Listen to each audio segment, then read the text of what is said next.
Welcome back, everybody, to Single Malt Sunday. I'm Steven, Northwest Small Batch Brewing. If you're new to this series, my channel is all about home brewing and beer. And I never had whiskey on my channel, but I got some requests because you can see what's behind me. And people wanted to have some videos on whiskey. I'm no expert. All I can tell you is what I can taste and go from there. So this one, here's what's interesting. I'm basically a single malt guy. I generally drink single malts, especially Scotch single malts. However, I'm really into the American single malt movement, which is exciting because it's new and it's something we haven't done in this country. Generally American whiskey is bourbon. So when you start seeing non-bourbon like single malt stuff, it's exciting to me. Anyway, this is not a single malt as far as I know. It doesn't say it. I would assume if it was a single malt, they would say because they could probably get more money. Anyway, this is Black Butte Whiskey out of Oregon. So this one's interesting. So it is Crater Lake Spirits. Now here's the interesting thing about this. Crater Lake is down in Southern Oregon, Central Southern Oregon, whatever you want to say. So what's interesting is that it's Bend Distilling, called Crater Lake Spirits, and the funny thing is they're situated in Bend, even though they call themselves Crater Lake Spirits. So that's what I find interesting. I guess they're closer to Crater Lake than I am, that's for sure. But Bend is, by the way, probably taken over as the biggest beer city in Oregon. Portland used to be, of course, and still is a huge beer city, but somehow Bend has become. It's exploded in population and also in their love of beer, which is fine with me. Anyway, so this one is 40. I got to look at the bottle now. I can't remember.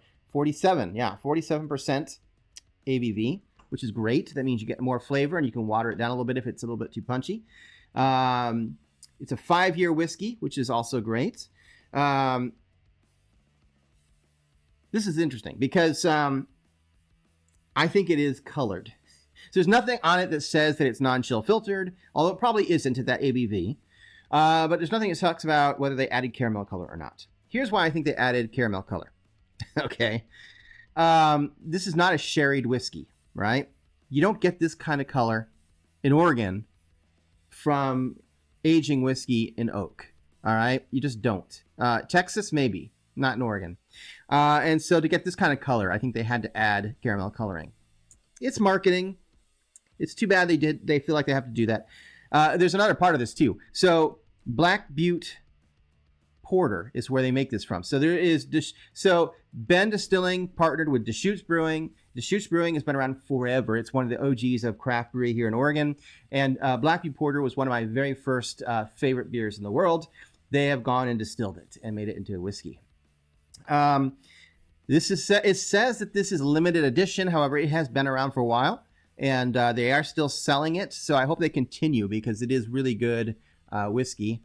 At any rate, this is whiskey distilled from Black Butte Porter beer, aged in, I'm assuming, Oregon oak. It's very grain forward. And that is a note that you may not even be able to detect if you're not used to drinking single malts. I can't even explain, to be honest with you, what that smells like.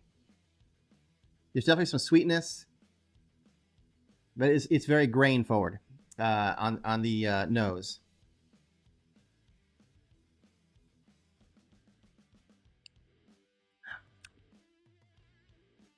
Ooh, the higher ABV burns the retronasals a little bit. Here's why I like this whiskey so much. Besides the fact that it's made from one of my favorite beers, it has this chocolatey, toffee flavor to it that you get because it's made from a porter. It's made from a porter beer, and that comes through on the beer, especially on the finish. The finish is very chocolatey. Oh, it's so good. I think some people say that they get like tobacco and kind of leather. I don't, but everybody tastes something different with whiskey. I'm going to put a little bit of water in this. I don't remember if I put water in this before in the past. Well, I got a lot of air. I thought I had water in my vial here. I got a lot of air. I'm full of hot air. All right. A little bit of distilled water will cause the oils to separate and proof it down a bit. Well, it definitely brought out more of the grain on the nose. There's definitely like burnt toffee on the background now. Yeah, I get burnt toffee. Not quite burnt, but like if you melted it down on a slab.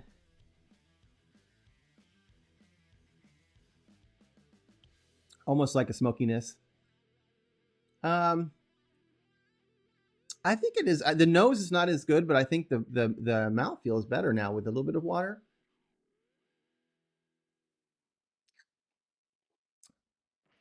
It's more approachable. You get more of the chocolatey, toffee flavor from that. So a few drops of water, for me at least, improves it a bit. Not that it needs it. It's a great whiskey. So if you can get this or you end up deciding to order it, I think it's good. I'm a big fan of whiskey that's distilled from stouts and porters. There's so much good, rich flavor in them. I hope to see more whiskey companies doing that. I know there's one out there that's with Guinness, and I think I could be wrong here. Is it Lagavulin that does it? There's a Guinness stout cask. I want to say it's Lagavulin. I haven't tried it, so I don't know how it tastes. But it sounds interesting. Anyway, I've run quite long on this one, but it's a great whiskey. Get it if you can. I'll be back in another week for another different whiskey. And until then, sláinte.